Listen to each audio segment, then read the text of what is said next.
Many anxiety sufferers tend to abandon themselves when struggling with anxiety, and I'm talking from experience, and I want to advise you on this.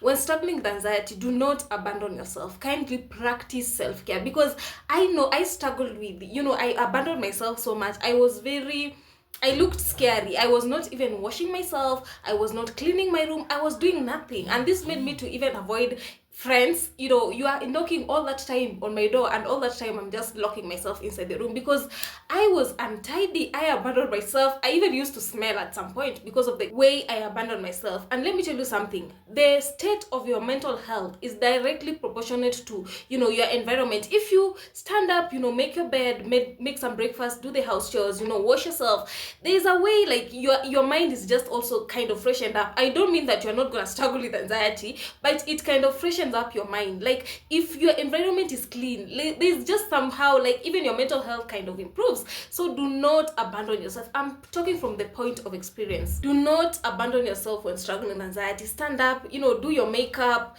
wash yourself, clean, make your bed, make your closet, like do something to improve, the environment around you. If you do this, also your mental health kind of improves. But me also, I was struggling with chronic depression. So you know what depression can do. So depression made me abandon myself. It made me avoid people. It made me a very untidy person.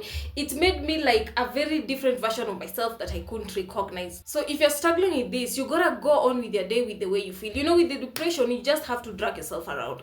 Meds didn't help me. Antidepressants didn't help me. Instead, they made me worse. I was feeling numb. I was feeling more fatigued. I was there adding weight. So actually, antidepressants didn't help me, to eat their own. So I don't know about you. So what helped me with the depression, what helped me with fatigue is actually doing the things with the way I felt. In that way, you're gonna start having interest in things. You're gonna start having, energy in doing these things. Your brain is gonna improve because it sees you participating in things, in real-time activities. So it's gonna release, the happy hormones, the dopamine, which will replace the excess cortisol and the excess adrenaline that you have. So if you're struggling with depression, if you have abandoned self-care, if you're a very untidy person, I know that is not you. You are a very clean person.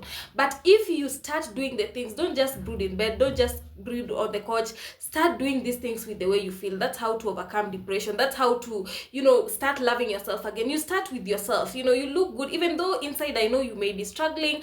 But if you first of all look good, then your mind will detect that and you'll start improving slowly by slowly. So you gotta do these things with the way you feel. Don't abandon yourself. Start, washing yourself. Get out of that couch, get out of that bed, and start doing the real things in real life.